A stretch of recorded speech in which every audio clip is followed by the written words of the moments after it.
Fancy dress competition. रंग बिरंगी comfortable और आकर्षक कपड़े पहनकर रेनबो बटरफ्लाई की तरह कलरफुल जीना किसे नहीं पसंद। हमारी चिंकी को भी पसंद है, आपको भी जरूर पसंद होगा, लेकिन गट्टू को उतना पसंद नहीं था। अरे ऐसा गट्टू का नहीं, उसके कपड़ों का कहना था।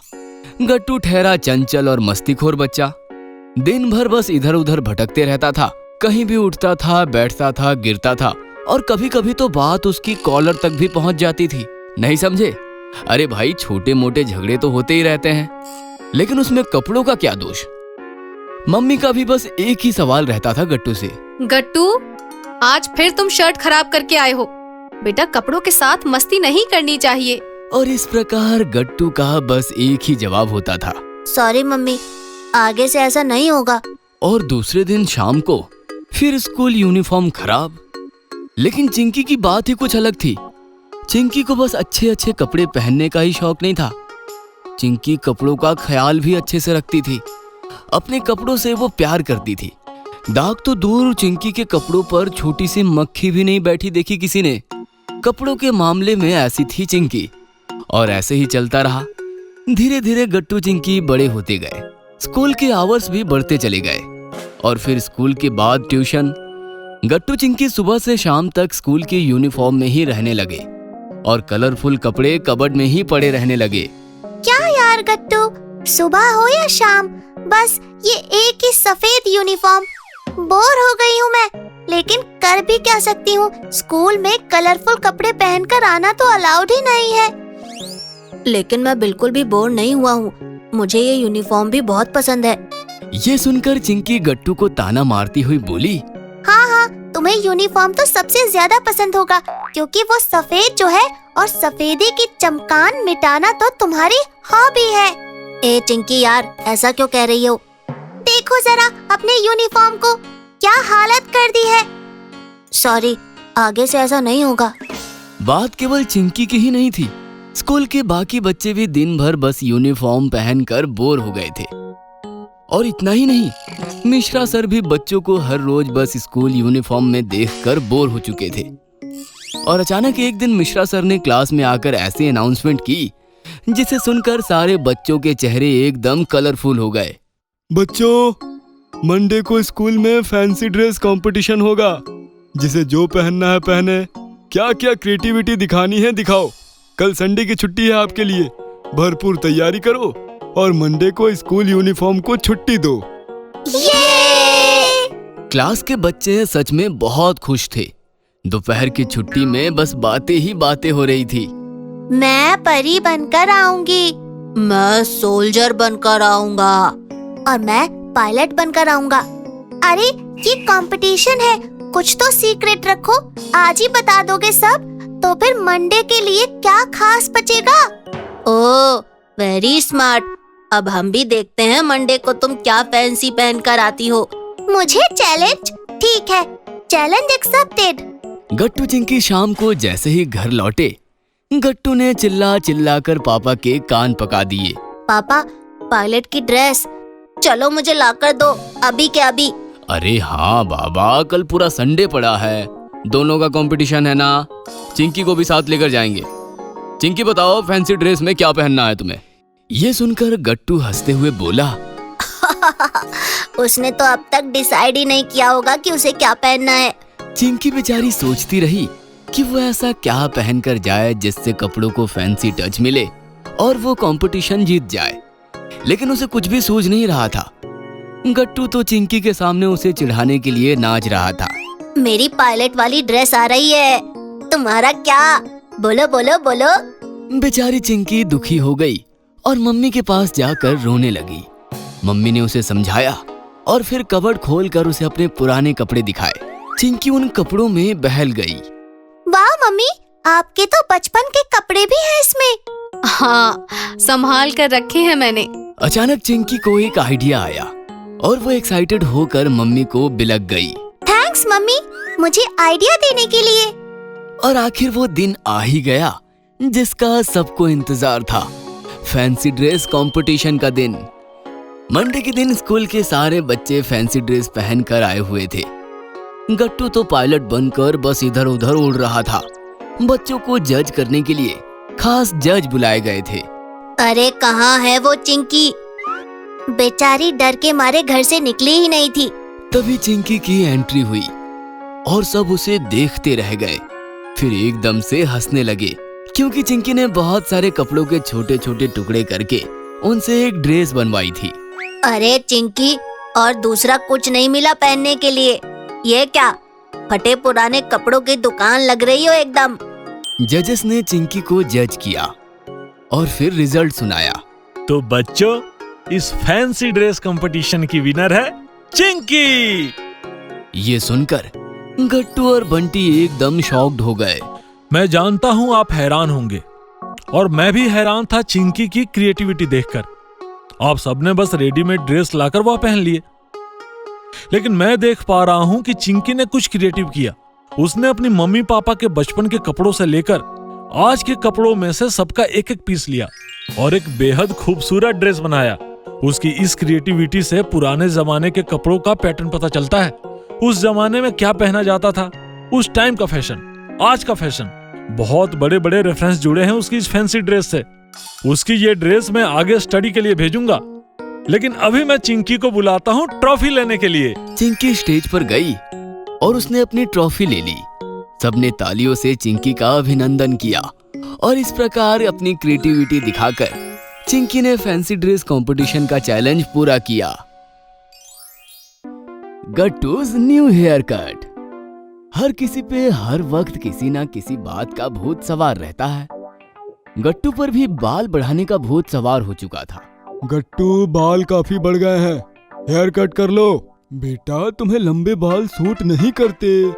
हमें वही हेयर स्टाइल करनी चाहिए जो हमें सूट हो। गट्टू बेचारा नाराज हो गया। वो अपने बाल नहीं काटना चाहता था।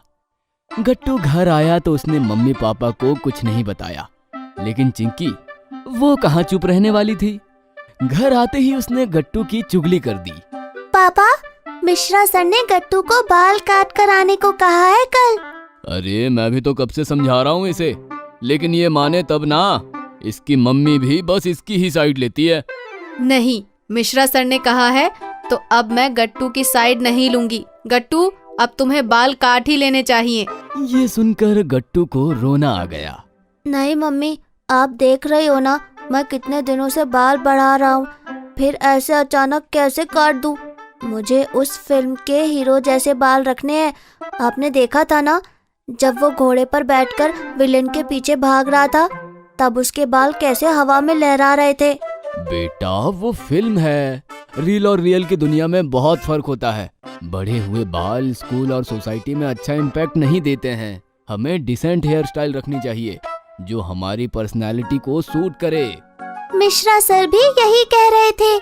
गट्टू उदास अपने रूम में बैठा था क्योंकि पापा उसे हेयर कट करवाने ले जाने वाले थे। और फिर पापा शाम को गट्टू को लेकर एक सैलून में आए। गट्टू का वहां बिल्कुल भी मन नहीं लग रहा था। वह अपने बालों को पकड़कर एक कोने में दुखी बैठा था। उसके लंबे बाल किसी भी समय उससे कटकर अलग होने वाले थे। तभी काफी बूढ़ा दिखने वाला बार्बर गट्टू के पास आकर बोला, चलो बेटा, हेयर कट करना है ना। बार्बर को देखकर गट्टू और ज्यादा दुखी हो गया। उसे लगा कि इस बार्बर की उम्र काफी ज्यादा है, फिर वो गट्टू की फीलिंग्स को कैसे समझेगा। वह तो किसी पुरानी स्टाइल में उसके बाल काट देगा और फिर सब उसका मजाक बनाएंगे। लेकिन वो बार्बर काफी कूल और स्मार्ट था। वाह, तुम्हारे बालों का टेक्सचर काफी अच्छा है। तुम्हारे बाल भी लंबे हैं। लंबे बालों का फायदा ये है कि मैं उन्हें अच्छा सा शेप देकर अच्छा सा हेयर स्टाइल तुम्हें दे सकता हूँ जो तुम पर सूट भी करेगा और सबको इम्प्रेस भी करेगा। ये सुनकर गट्टू अंदर से काफी खुश हो गया। फिर बार्बर ने कैंची चलाई और गट्टू के बाल नीचे गिरने लगे और देखते देखते एक बढ़िया सा हेयर कट गट्टू को मिल गया। अपना नया लुक मिरर में देखकर गट्टू बहुत खुश था। वाओ, ये हेयर कट तो उन लंबे बालों से भी अच्छा है। Thanks uncle. मुझे लगा था आप मुझे कोई पुराना वाला हेयर कट दे दोगे, लेकिन आपने मुझे काफी यूनिक हेयर कट दिया है। इस हेयर कट का नाम क्या है? इसका कोई नाम नहीं है, और ना ही ये मैंने पहले कभी किसी पे ट्राई किया है। तुम पहले हो जिसको ये हेयर स्टाइल मिला है। तुम ही बताओ क्या नाम रखे इसका। ये हेयर कट देखकर मैं एकदम क्रेजी फील कर रहा हूँ। क्या हम इसका नाम क्रेजी कट रखें? वाह, क्रेजी कट। आज ही मैं इसे अपनी लिस्ट में ऐड कर लेता हूँ। गट्टू का हेयर कट पापा को भी बहुत पसंद आया। पापा बार-बार से बोले, कमाल कर दिया आपने। गट्टू तो हेयर कट करना ही नहीं चाहता था और अब देखो कितना खुश है। गट्टू, हर किसी के लिए एक ऐसी हेयर स्टाइल होती है जो बस उसे ही सूट करती है, क्योंकि हर कोई यूनिक होता है। इसलिए किसी की कॉपी करने से अच्छा है जो हमें सूट करे हम वही करें। मम्मी ने गट्टू का हेयर कट देखा तो वो भी खुश हो गई। वाओ, तुम काफी कॉन्फिडेंट, स्मार्ट और चार्मिंग दिख रहे हो। मजा तो तब आया जब गट्टू अगले दिन अपनी क्लास में एंटर हुआ। गुड्डी, हरी, बंटी और पूरी क्लास बस गट्टू की तरफ ही देख रही थी। गट्टू को एकदम स्पेशल फील हो रहा था। वाह गट्टू, नाइस हेयर स्टाइल। थैंक्स यार। गट्टू, क्या नाम है इस कट का? Crazy cut. और गट्टू क्रेजी तो तब हुआ जब उसके क्रेजी कट की तारीफ खुद मिश्रा सर भी करने लगे। वाह गट्टू, ये हेयर स्टाइल तुम्हें बहुत सूट कर रही है। बाल अभी भी थोड़े लंबे हैं, लेकिन ये तुम पर सूट हो रहे हैं। ये सुनकर तो गट्टू बहुत खुश हुआ। वो अपनी नई हेयर स्टाइल से काफी खुश था। लेकिन बेचारा बंटी गट्टू का हेयर स्टाइल और उसकी हो रही तारीफ देखकर अंदर से काफी बेचैन हो रहा था। दोपहर की छुट्टी में उसने गट्टू से पूछा, गट्टू, मुझे तुम्हारे बार्बर का एड्रेस बताओ। मुझे भी सेम तुम्हारे जैसा हेयर स्टाइल करना है। बिल्कुल मत करो, मेरे बार्बर ने कहा है हमें वही स्टाइल रखना चाहिए जो हम पर सूट करे। मुझे लगता है मेरा ये हेयर स्टाइल तुम पर सूट नहीं करेगा। जो तुम पर सूट हो तुम वही ट्राई करो। अच्छा, समझ गया। तुम चाहते हो कि बस तुम्हारी ही तारीफ हो। मैं तुम्हारे जैसा हेयर कट करूँगा तो तुम्हारी वैल्यू कम हो जाएगी, इसीलिए इतना ड्रामा कर रहे हो ना तुम? नहीं बंटी, ऐसा नहीं है। लेकिन ठीक है, तुम चाहते हो तो मैं तुम्हें अपने बार्बर का एड्रेस दे देता हूँ। आगे तुम्हारी मर्जी। और दूसरे दिन वही हुआ जो नहीं होना चाहिए था। बंटी भी गट्टू की तरह क्लास में क्रेजी कट करके एंटर हुआ। जैसे ही वो क्लास में आया, सब उसकी तरफ ही देखते रहे और फिर एकदम से हंसने लगे, क्योंकि वो हेयर स्टाइल बंटी पर बिल्कुल फुलिश लग रहा था। बंटी, ये क्या करके आ गया? ये तुम पर नहीं, बस गट्टू पर ही सूट हो रहा है। मिश्रा सर ने भी बंटी का नया लुक पसंद नहीं किया और फिर बंटी दोपहर की छुट्टी में गट्टू के पास आकर बोला, सॉरी यार गट्टू, तुम ठीक कह रहे थे। बार्बर भी मुझे समझा रहा था, लेकिन मैं नहीं माना और मेरा जोक बन गया। अब समझे, हमें वही करना चाहिए जो हमारा हो। नकल करने से कोई फायदा नहीं होता। मैं भी ये बात पहले नहीं समझ पा रहा था, लेकिन मेरे बार्बर ने मुझे समझा दी। अब तुम भी समझ जाओ और शाम को जाकर अपना हेयर स्टाइल ठीक करके आओ। इस पर बंटी शर्मिंदा हो गया और उसने कभी गट्टू की नकल ना करने का ठान लिया। अगर आपको हमारी वीडियोस पसंद आ रहे हैं तो इन्हें लाइक करें, कमेंट करें और सब्सक्राइब करें